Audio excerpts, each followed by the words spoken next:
Hello! Isang magandang hapon mga kasari-sari ko dyan. Kumusta kayo? Kumusta po ang inyong tindahan? Kumusta naman ang benta ninyo? Sana lahat ay maging maayos. Tsaka madagdagan pa ang benta natin sa buong maghapon hanggang gabi mga kasari. Yan ang wish ni Ate Tintin lagi sa ating mga may tindahan. Sa mga bago pa lang po na nanonood kay Ate Tintin, ako si Ate Tintin. Nagre-real talk tayo sa ating maliit na tindahan na sari-sari store. Kung may mga problemang maliit, tinatalakay natin. Ito yung buhay natin, buhay ng mga nasa masa. Hindi ako nag-bablog ng payaman-yaman kasi hindi ako mayaman. Nagbablog ako ayon sa experience ko, ayon sa napagdaanan ko, higit sa lahat, real talk talaga ito mga kasari. So ngayon, iklian lang natin. Alam nyo ba kung gaano nakataas ngayon ang bilihin? O makaka-relate dyan yung mga may maliit na tindahan mga kasari. Bumili ako, hindi ko pa siya naaayos mga kasari. Nasa karton pa kasi gusto kong ipakita sa inyo kung gaano ba kalaki na karton lang ang laman niya ay 2,200. Alam niyo mga kasari, sa grocery store bumibili ako. Siyempre yung mga grocery na katulad yan, kape, dilata, doon ako bumibili. Pero may binibili rin ako sa palengke, iba rin yun. Iba rin yung binibili ko sa bodega kasi may binibilihan ako yung mga soft drinks, mga tubig na yan sa bodega ko yan siya binibili kasi siyempre mura doon. Bodega price nga ang bigay. Siyempre mas malaki yung aking kikitain. So ganun. So tatlo yan ang binibilhan ko.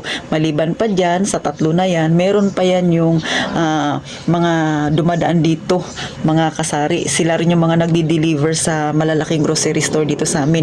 So, maliban pa doon, yun sa tatlo na yan, yun nga, yung mga ahente. Diyan bumibili rin ako. Bagamat maliit lang yung aking tindahan mga kasari. Pero bakit ba dami kong binibilhan? Ay, syempre, pinagpipilian ni Ate Tintin kung saan ang mas mura para kumita tayo kahit papano, kahit na papiso-piso. Diba? Mahalaga sa atin ang piso, ang 5 piso. Para sa akin, hindi ko alam sa inyo mga kasari kung mahalaga rin yan. Pero si Ate Tintin, katwiran ko, hindi mabubuo ang 1,000 kung kulang ng piso. Kaya ang piso para sa akin ay mahalaga mga kasari. So, eto na nga, i-reveal ko na sa inyo kung ang gaano lang kalaki ang 2,200 na nabili ko, na nilagay nila sa karton, kung gaano lang kalaki ha. So, ito na mga kasari. So, eto siya. Ayan siya. Ganyan lang siya kalaki. Ayan lang siya. Ganyan lang kalaki. So, diba, mga kasari, halaga 2,200. Sus Mario, si pambihira talaga. So, ganito na siya.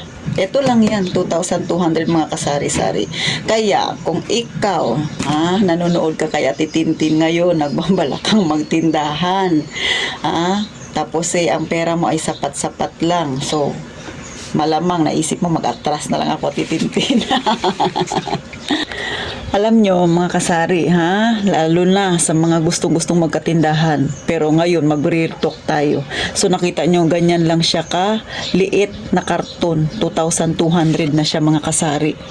So eto yan ang resibo niya, ayan lang siya, diba? Kita nyo 2,215.05. yan lang yun siya mga kasari. Pero kung ikaw sisi brother, gusto mong magkatindahan pero naisip mo, Ate Tin, ang pera ko kasi ay 10,000 pa lang o kaya 5,000 pa lang, kaya na bang ibukas ng tindahan yan? Huwag kang mag-alala, pinagdaanan ko rin yan. Nagsimula din ako sa maliit na puhunan. Sa akin nga noon ay 20,000. Kung kayo dyan sa Maynila kayo nakatira, malaki na ang 5,000. Pero kung kayo dito nakatira sa amin sa lungsod ng Puerto Princesa City, ang 20,000 ay napakaliit, sobrang alog-alog. Kung nakikita nyo yung mga dilata ko na yan na may mga bawas na, yan ay may delivery ako paparating mamaya. So may expected akong delivery, so ganyan, marami nang nabili. Sa totoo lang, kung nakikita nyo yung dilata ko sa halagang 20,000 noon, hindi yan ganyan puno. Dalawang magkapatong lang yan, pero sa likod walang laman. Pero ngayon, 3 magkapatong yan, sa likod may laman din yan. So ganun na yung 20,000, tinubo ng 20,000 ko.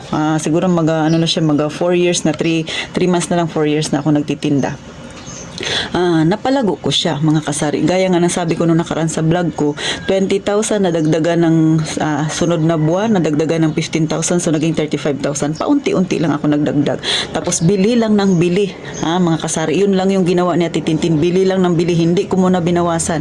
Nung mga nakailang buwan na, okay na, pwede nang pitasan, saka lang ako bumawas. Pero binabalanse ko pa rin, kumukuha ko konting-konti lang, kurot lang, kurot lang, sabi nga ng mga Chinese, kurot lang doon sa kinita mo mga kasari. Ngayon, sa halos mag-apat na taon na akong nagtitinda, yung aking tindahan, yung laman ng tindahan ko, pag itotal mo yan ngayon na sa mahigit na 100,000.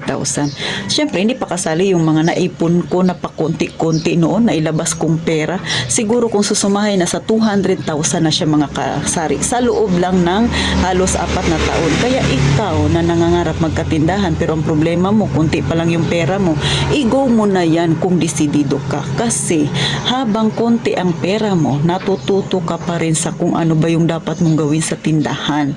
Mas mainam na nagsimula ka sa maliit habang tumatagal lumalago, kesa nagumpisa ka sa malago habang tumatagal paubos ng paubos ang paninda mo. Mas masaklap yun kasari. At saka mainam talaga na nagumpisa ka sa maliit, kasi bawat sentimo pahahalagahan mo. Bakit? Kasi gusto mo na lumago yung tindahan mo kahit paunti-unti. Kaya nga si Ate Tintin, sabi ko sa inyo, hindi ako nagbablog ng payaman-yaman kasi hindi ako mayaman. Ang buhay ko ay kagaya nyo rin na sama sa mga kasari. Gusto ko lang kayo ma-inspired na tayong mga mahihirap, syempre may pangarap din tayo, kahit pa konti-kunti, kahit pa isa-isang hakbang, makakaahon din tayo, lalago rin yung ating tindahan. Oo, nangangarap din tayo na sana maranasan din natin yung maging mayaman, di ba? Napapasana all nga tayo pag nag-scroll tayo sa FB, di ba? Yung iba ay nagpe-flex ng kanilang mga kinita, pero ako hanggang doon lang ako. May pangarap din ako, pero yung pangarap ko, realidad siya mga kasari, hindi suntok sa buwan. Kasi alam ko syempre kung ano yung katayuan ko mga kasari.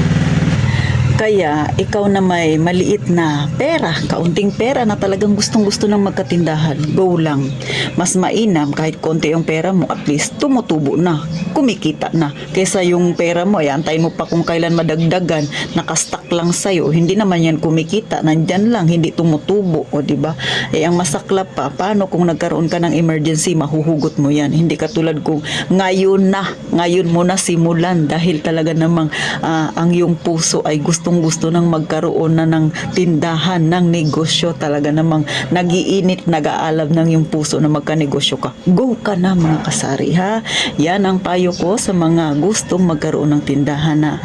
At saka syempre, mas mainam kung wala ka pang tindahan, nanonood ka ng mga ganitong vlog kasi nakakatulong yan para ma-inspired ka at magsimula ka na sisi ng iyong negosyo, ha? So, paano sa mga bago pa lang sa aking channel, sige na, subscribe na si Ate Tintin. Tsaka sana ipalike din ang video na ito, at kung hindi ka busy, share mo na rin sisi. Sana dumami pa tayong mga nasa masa. Tayong mga may tindahan na maliliit, tayong magtutulungan. Malay mo, sa susunod na panahon, pag nag-vlog ako ulit, magpiplex ka na sa akin, Ate Tin, malaki na ang tindahan ko. O, diba? Baka nga mas malaki na ang tindahan mo sa akin. So, paano mga kasari? Sana po manatiling positibo tayo at laging mag-iingat. Ngayon, usong-uso ngayon yung mga peke na naman na pera, ha? Mga kasari, pag-ingatan natin yung ating tindahan dahil bunga yan ang ating dugo at pawis. At sa mga wala pang tindahan, lumarga ka na kung desidido ka. So, paano? Hanggang dito na lang. Mag-iingat tayong palagi, mga kasari.